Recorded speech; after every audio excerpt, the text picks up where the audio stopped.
My name's I'm called Kinto Brian. Those are my real biological names. I was born and raised in Uganda. That's in Africa. That's the east of Africa. My family lives here. I go to University of Toronto, and I'm doing a bachelor's degree there. I'm double majoring in math and statistics. So I've been mentored, I've been directed, and I've been corrected. So I've been mentored, again, by Dr. Lennox Royal, who is the bishop in this place. Amen.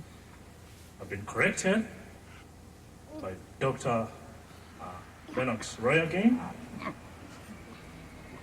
I've been challenged on a lot of things that I thought I knew better by, again, Dr.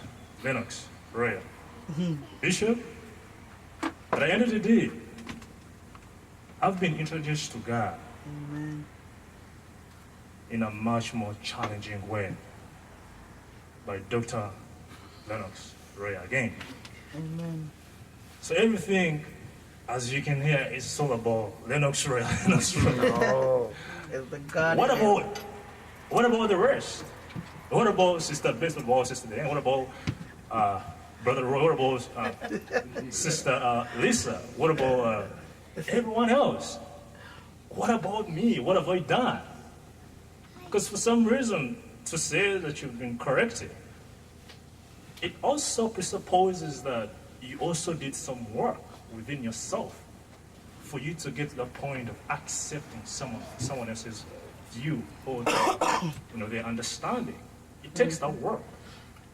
So I have accepted myself on a lot of things that I could not accept myself, including my past, including my mistakes, on a lot of things that I'm pretty sure everyone here has gone through, but in a different way, in different circumstances, but I've also learned to accept myself. So that's pretty much my introduction. But I need to first say something. Last Sunday, I was talking about something here, and it just seemed to catch people's interest. And so they wanted me to bring it again, but in a much more extensive, in a much more broader way. So I was required, as some people here know that I'm not a preacher, I'm a student, all right?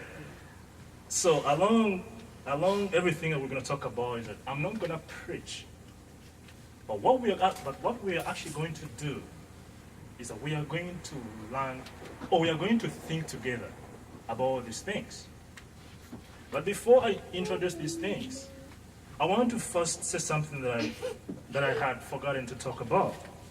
I'm also the co-founder of the Black Consciousness Mentorship Program. Ah. Amen. Oh yeah, you didn't know? Amen, brother. But another co-founder is Dr. Lennox Royal. Okay. And so people might want to know, but we've been in this place and we didn't know about the program. Didn't know. Well, the truth is we've been doing some work. And so the bishop will actually help me and show you what we have been working on. The talking, the discussing about these things, we'll get to know what the program does and what its objectives are. So we've been working on that. I want to first read you something. There was something that I wrote a few weeks ago because I didn't know how these words came into my mind, but all of a sudden I just started to think about how everything just came into my mind. I started to write things down. So that's, if you don't mind, I'm pretty sure maybe some people don't mind, but I think this is interesting. So it goes like this. So the title was, Only One Form, the True Grand Mighty Giving Form. The moment I became conscious of my original author, original initiator, original creator, it turned out to be the same moment I became conscious of me.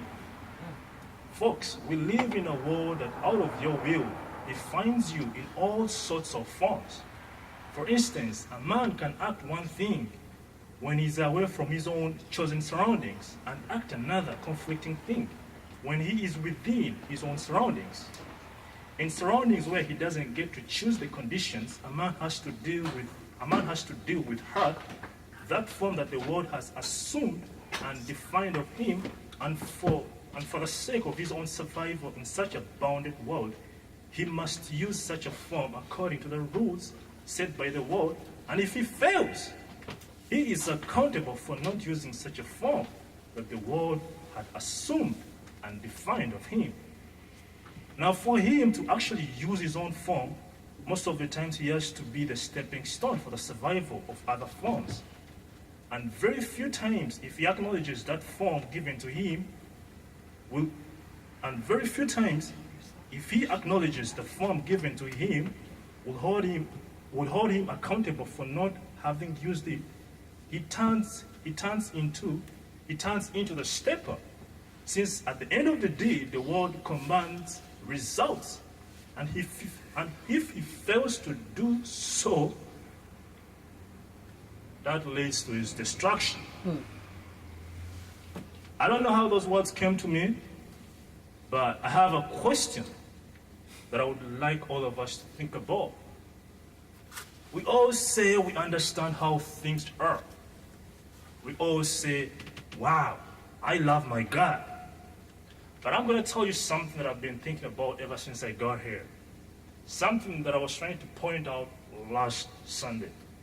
Something that I've noticed in this place. And something that I've come to appreciate and to embrace by all means. There is a different God in this place.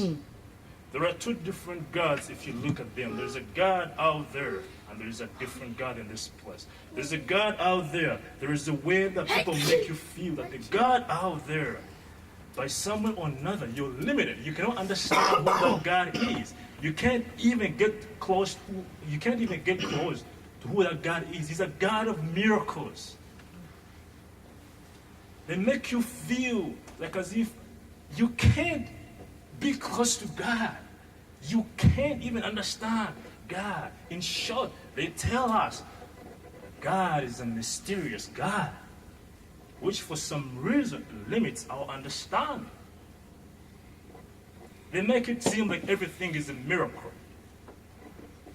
But if I'm mistaken, please, which I think I'm not, the God that I've come to understand from this place, the God that I've been introduced to by Bishop Lennox Red, is the God that actually there is action.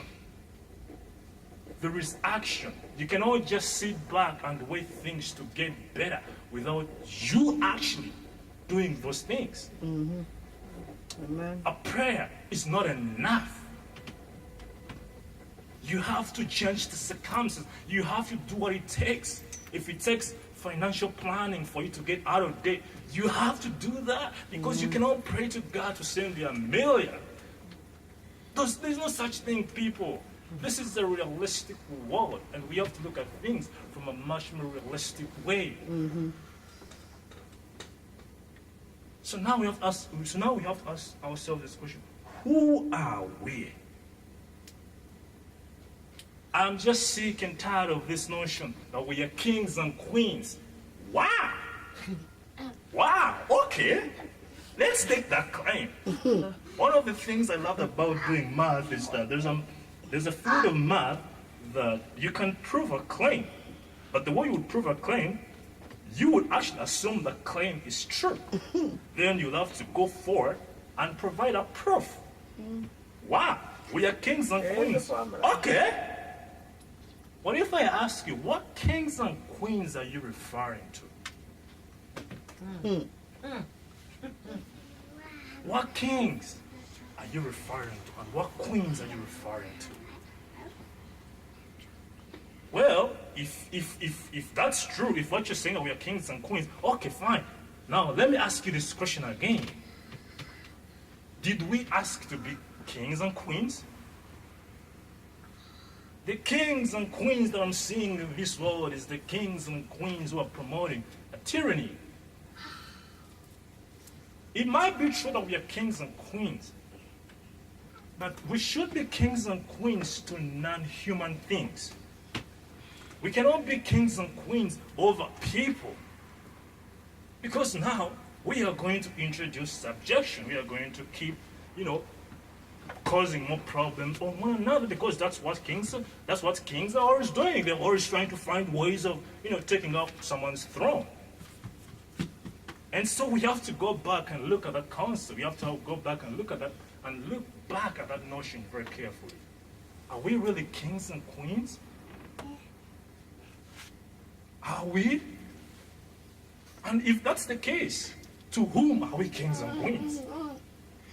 If we should claim that we are kings and queens, then we should be kings and queens to non-human things. Meaning that we should not lead one another in danger, when in the final end, we want to gain something out of that. Then fine, we are kings and queens if we are doing that. But if the end goal is to be a king and queen by leading Brother Roy into danger so that Brother Roy can lose his entire life so that you can better yourself, then please, don't tell me that you're king and queen. No, you're not. We didn't get that right from Christ. It was our ancestors that actually asked for this right, to have a king. Well, I'm not experienced in Bible studies, but let's look at 1 Samuel chapter 8. Let's look at that. When Samuel grew old, he appointed his sons as Israel's leaders. The name of his firstborn was Joel, and the name of his second was Abijah, and they served at Bathsheba. But his sons did not follow his ways. They turned aside after dishonest gain and accepted bribes and perverted justice. So all the elders of Israel gathered together and came to Samuel at Ramah. They say to him, "You are old and your sons do not follow your ways.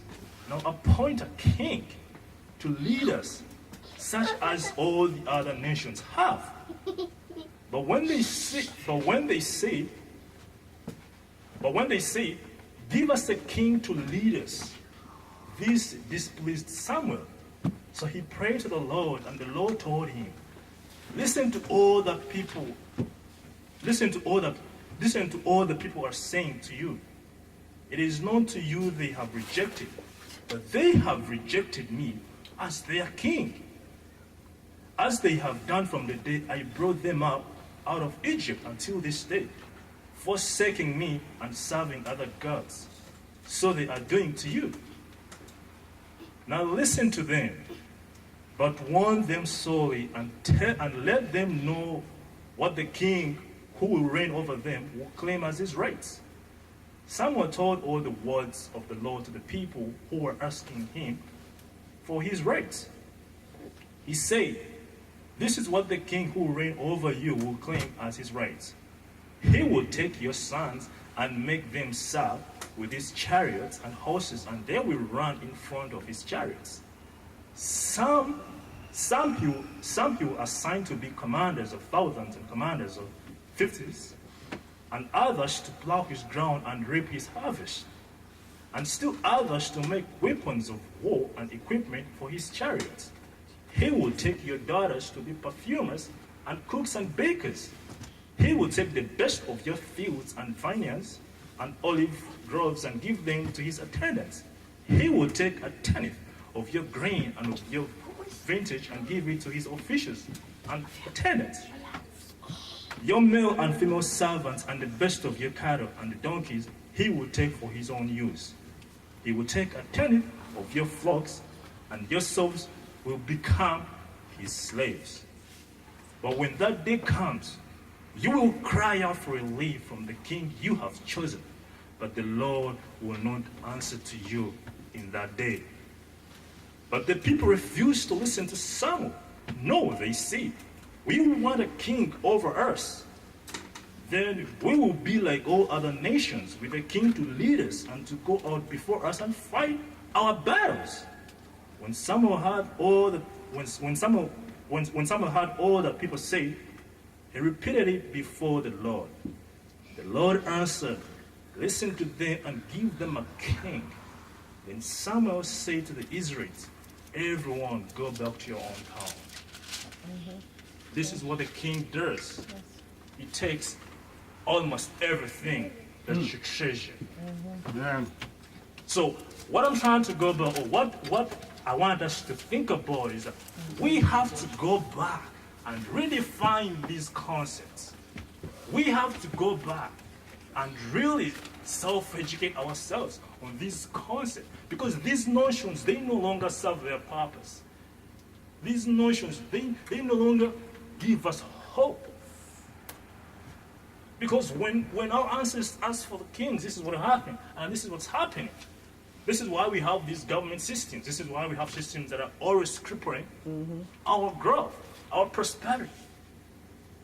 So we have to actually go back and redefine these things. Well, some people might be like, oh man, come on, what are you talking about? Most of the work has already been done for us.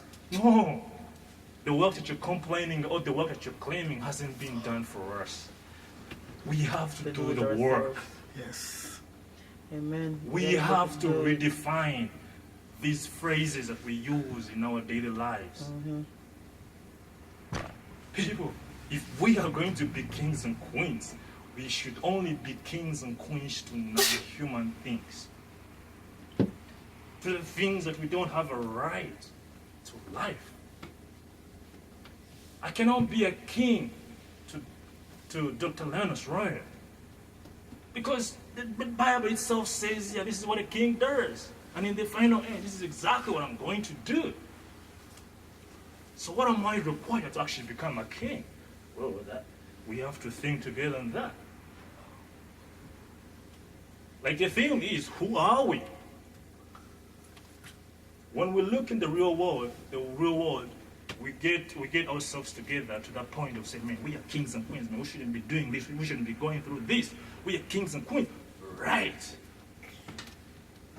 That's what you're saying. But what about in the presence of God?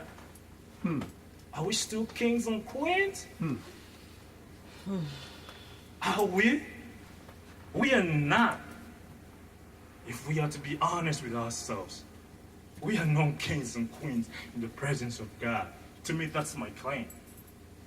We are not. We are more than that. We can live better than a king. We can give more than a king. We can take less than a king. We are children of God. Amen. And that's how we should be defining ourselves. Because as everyone else here knows that the word of God matters than the word of people, then that's the way we should be defining ourselves. We are children of God.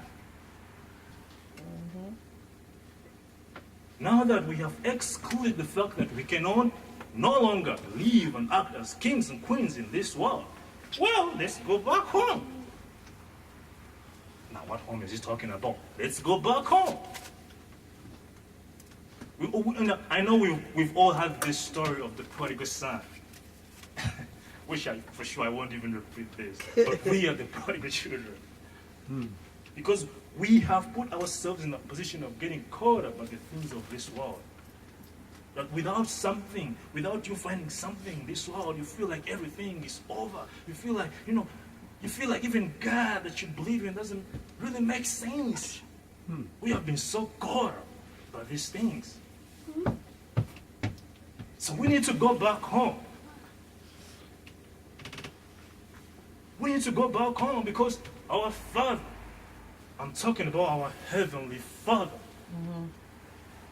has already created a place for us.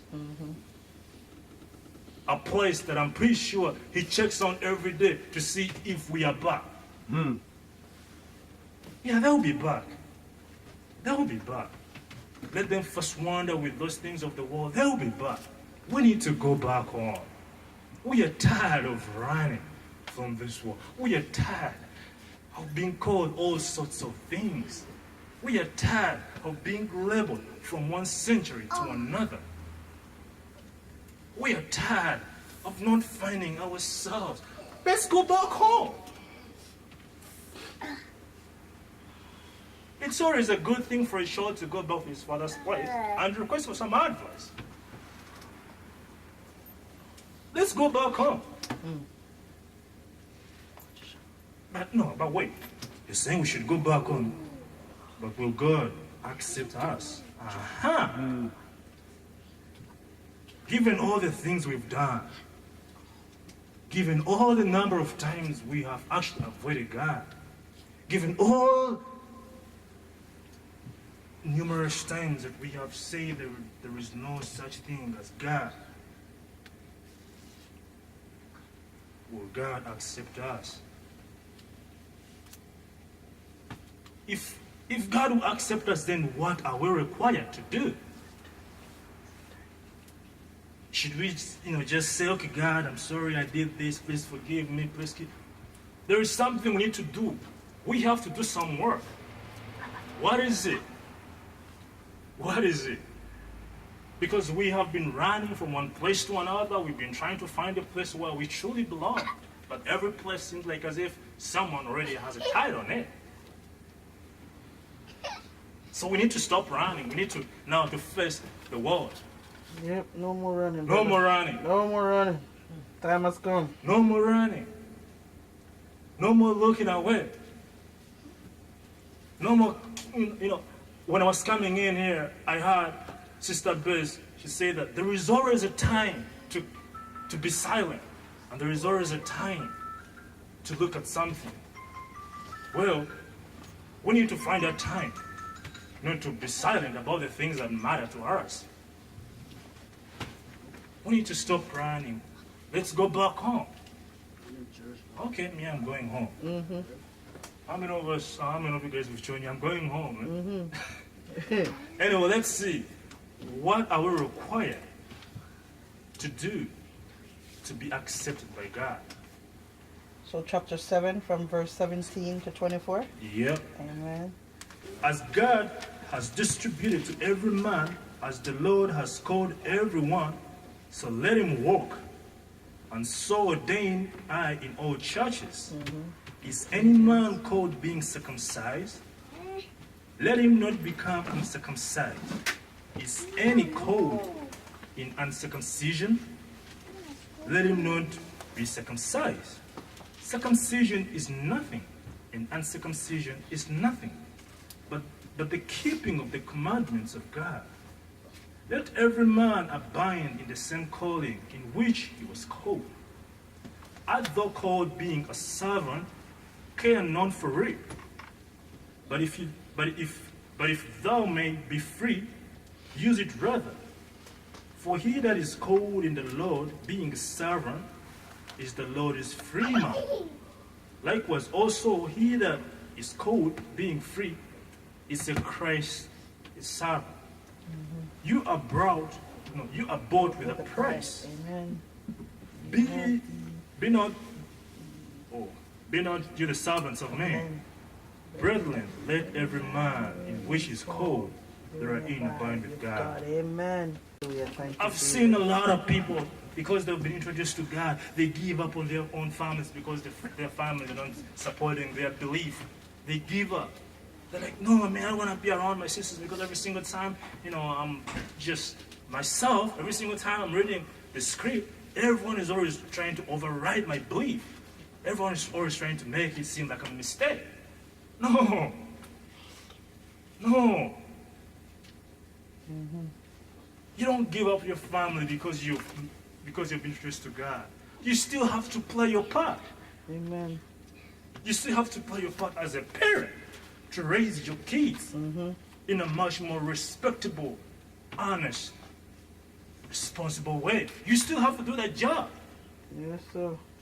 Because on this earth, we've been told, on this earth, the parents, you guys should live as God. You should try to show the way to your children. So when God chose you, when God chose me, when God chose anyone else here, please don't throw away everything because you feel you're new. We're chosen, yes. At the we're end not of the day, new. you might not really find what you want because this is something this is something that I've actually come to understand. Sometimes, not even sometimes, but it took me a really long time. It took me a really long work to understand that there is God out there. It took me a really long work to find the faith. Even though it seemed that the people that were around me encouraged me, sometimes it takes a lot of work to see your faith manifesting in something. Amen. Sometimes the results don't even show up, especially when it comes to these things. Spiritual things, the results don't come right away. But it doesn't mean that you won't find them. It's right there. You can't see it. Amen. So because you've made God, please, you still have to play your part. As a parent, as a friend, as a sister, as a brother. People usually tell us, you know what? Now this I know now. One of the things I love about, giving myself a chance to read the Bible is that I always want to make sure that I'm not confused about these things. You see, we live in times whereby there is massive information coming out. The media is always trying to feed you with something. The people along the streets are always trying to feed you something. Everyone's trying to feed you information. So it's easy to get actually mad. It's easy for you to get confused. It's easy to even call yourself a mad person. Totally insane. So sometimes, not even sometimes, but if I want to clarify that I'm not actually getting mad, I have to be able to extract what the Bible tells you and apply it in the real world. Amen. I have to be able to have the faith that the script I've just read from the Bible really works. I just don't want to be a textbook that I know these things, but they only apply when someone asks me about these things. I want to be able to see these things living. I want to be able to live in these things. Yes. Amen. So now, what we're actually going to do is we are going to extract this script and we are going to apply it on the real world. Amen. We've been told that for us as a community, for us to be better, there are certain things we have to give up. There are certain cultures we have to give up.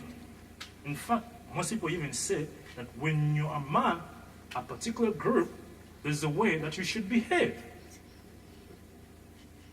Right? We've been told that we need to lower our cultures, we need to lower our experiences so that we can be accepted by other people. Maybe it has never crossed your mind, but this is exactly what it's happening. They talk about integration. They tell us that we need to do the same things like anyone else. But it seems those results aren't showing up.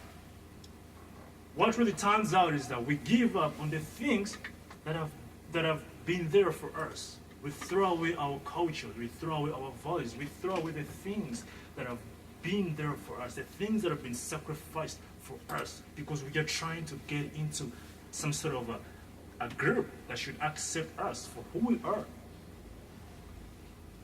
I had a talk last week with some friends of mine. One of them was celebrating his birthday, so we went to this Indian restaurant. And so as we were eating, so the Indian music was playing. So because I was in a group of like multiracial students, some come from Korea, some come from China, some are Indians, I come from Africa. So there was a point whereby the music got so loud. To me, I loved the music because it was something that I really found interested in. It was very interesting.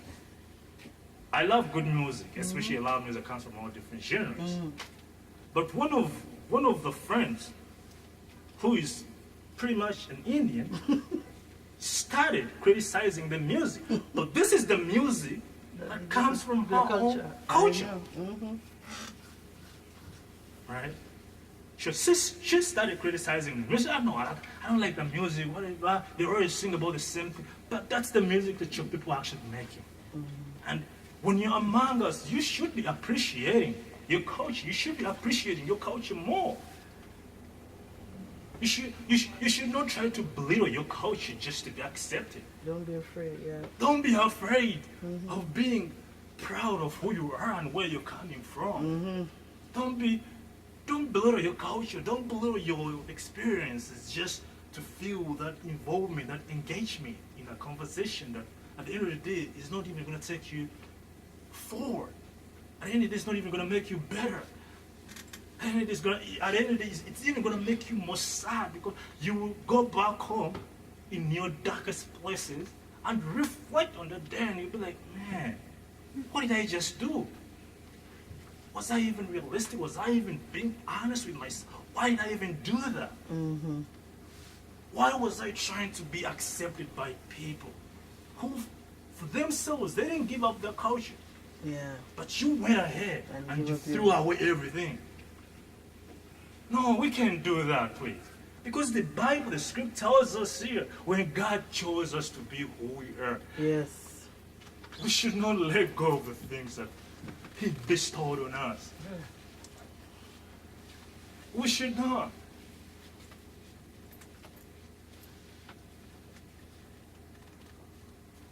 Amen. What is he talking about? Well, we have to try to get this thing right.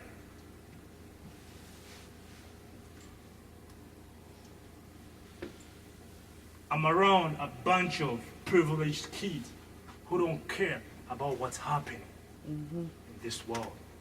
To them, they have the concept, it's always about me. In fact, I had a talk yesterday with a Muslim. And I threw her a challenge. I was like, okay, fine. You don't care about what's happening. You only care about you. But what would you say if someone infringed on how you guys express your religious belief? How would you react to that? And this person went ahead and said, of course I wouldn't care. Wow, you don't care? You mean I shouldn't care on what I've been called? You mean I shouldn't care on what I've been defined to? You mean I shouldn't care on what kind of box I've been put into? I have to care to really get out of the box. I have to care enough. When you stop caring about the things that matter, it turns into an abuse. That's how we get abused. That's how people get abused, because they don't care. It starts as a word. It starts as a label. Then from being a label, it transcends to a different level. Now it's no longer a label. Yes. It's just everything about you. So now you get to a point where you now have to accept it. But you wish you did some work on it. You wish you told that person not to define you that way. So now it's an abuse. And so you have to live with it. And so you cannot even overcome it because for some reason you took it for granted. You thought that it didn't have anything to do with you because you're privileged, because you have been raised on this privilege, and everything you know is just that. So you don't care how you're living, you don't care what you're called. We have to care if we are to get out of these boxes. We have to care enough. We have to care enough to actually be even ourselves. We have to care. To get rid of all this abuse that's going on in this, so we have to care enough. Yes, So brother, like the we theme need was, brother. who are we? We are a chosen generation. Okay, now we are back home. Now we know we don't have to change anything. Was I circumcised? Yes. Do I have to uncircumcise myself? Of course not. Because God will accept me for who I am. Because I've accepted God. I've accepted that I'm more than a prodigal child and needs to find a place for myself. I've gone out there and everyone has avoided me, so I need to go back home. Okay, we are back home. But in some way or another, we are human beings. So what are we going to do? We might say we are back home, we are back in the presence of God, but we are still part of this world. We are still living in this world. How are we going to, break that? How are we going to, claim that we are home? Now, this is where we have to talk about something. Okay, fine, I'm back at my father's place. And I used up all my inheritance. And I know my father has got different experiences and has got different opinions and has lived a much more longer life than me. What am I going to do to really fit within his surroundings? This is a question we have to ask ourselves. We are still part of this world. So how are we going to survive? How are we going to claim we are home? Well, let's talk about something. So now suppose we have ruled out the fact that we are not kings, and so we should never aspire to be kings and queens, but rather we should aspire to going back home to our Heavenly Father. It turns out then that we are lives to that Father, and so we should aspire to live as children of God. Amen. I have a body, I have a human body, I have to take care of this body. And this body is shaped in different ways.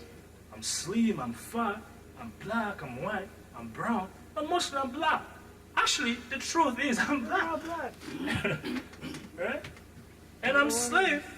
And my culture is, I'm a Ugandan. I come from Uganda, so I still have some sort of a constraint. How am I going to survive? Or how am I going to be able to claim that I'm home if I still have these things that seem to me as constraints? Well, that's when we're going to talk about something. A month ago, I read an article. In fact, I read a book from a guy called Steve Biko. Steve Biko was the guy that promoted the philosophy of the black consciousness. So, to me, it's the livest, the most realistic philosophy I've ever read.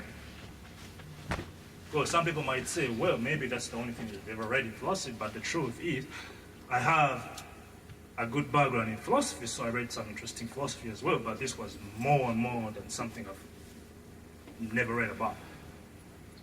So, Steve Biko, to me, he seems to have a really interesting, I guess, way of how I can still survive in this world, given the fact that I have this conscience, I'm labeled everywhere I go, I'm called, I'm black, and I have to accept that, which is, for me, it's a gift, it's everything. So when I read Steve Biko, I found something really interesting from Steve Biko. What the black consciousness does is a realization of a new way of living life, of a new way of self-examining ourselves. It's a realization of a black man and a black woman to realize that they are whole in themselves, that they don't need to be first. They don't need to be first accepted by someone else to actually feel their existence. So that's the whole goal, or that's the philosophy of the black consciousness. That in the end, or in the process of being conscious with my existence, I just don't need to be first validated or be first, appreciated because I've done something so amazing for me to feel that I can still do something, or for me to feel that even when I'm not doing something, but I'm a human being, and so I deserve to live better. So that's the whole goal of the black consciousness. That's what the philosophy does. And so the black consciousness mentorship program, what it does is that we are intending to self-educate ourselves on the things that have been poorly and misappropriately taught to us by systems, by schools, by places that we've been to. I don't know, but to me, I feel like it was a mistake that the history that I was told to was predominantly white history. So I didn't get a chance to read the history of the Africans or to read the history of blacks. Like everything was just whitewashed, what the missionaries did. And so, because you're a student, you look back and say, okay, fine, they built schools, they built churches, they did this. So wow, they were great. But when I got in Canada, when I got in North America, it was a different experience. When I started to look on what's happening in the US, it was different. It was just the opposite, that something wasn't right on what I was told. So I made a personal decision to self-educate myself on the things that the schools are afraid of teaching me.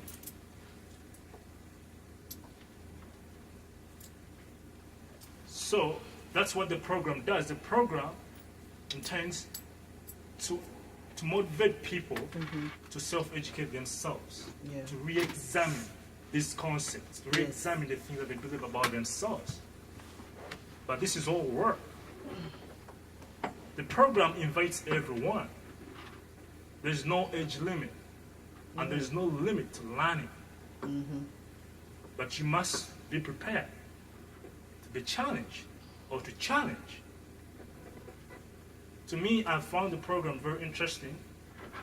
It has helped me be better because it has given me a sense of direction. It has given me a sense of existence. It has shown me that my life isn't necessarily just for me. Yeah. I can still do with the little that I have to help someone else. Yeah. So that's what the program has helped me deal with. The program got introduced a couple of weeks ago, but the program was going on ever since, maybe the bishop didn't know, but ever since I told the bishop that, can you please be my mentor? Amen. So to me, the program has been a really great experience to me. It has made me really live and act as a man. It has made me feel whole with myself. It has made me feel that I don't need to be approved by someone to do something that I think matters to me. And not just to me, but even other people. The program has helped me find the courage to come back home. So brothers and sisters, this is what the program does. Is that in this place, one of the things I've come to learn in this place is that you're not going to find someone in this place who's going to make you feel that he or she is better than you. There's no such thing in this place. We all stand up as equals, or we all don't stand up. Not in this house. Not in this house. Amen. To me, the program has done a lot of things that I possibly can't even start to speak about. But it has given me a sense of life. It has made me realize that there's God out there. Amen. It has freed me. Yes, brother. So what are we required? Now that we know we are not kings, we're children of God, then what are we supposed to do? It means that we have to do something with ourselves. We have to learn to teach ourselves. We have to let go of the mentality that, learning has stopped. I can't learn anything new. No, you can. Let's keep on reading. You can learn something new. Amen. Maybe it's about you discovering the ways that should make you better in the end. But you can learn something. And there's no stop to learning. There's no blog. There's no one that say, no, you stop learning. There's nothing to learn about. No. So let's continue to learn about ourselves. Amen. And let's keep telling one another the truth. Amen. We need to stop lying. We need to stop lying to each other. we need to keep encouraging one another to look for the truth. If we cannot be honest in this place, then we can't be honest with the world out there. The work starts from here. Gotta be honest with yourself. We gotta be honest with ourselves and with us within us. We should not let the script just to live in this, but we should go out there and encourage it and live up to it. I've met people that when they are praising God, everything is great, but the moment they leave that place, damn, you don't want to know. It's a different creature. It's different. It's more human. The moment they leave that place, no, we have to do better than, we can do better than that. Yep, it's a work in progress, my brother. We have to get the work from here. Go out there and live up to it and encourage it. And I'm very confident we can do this.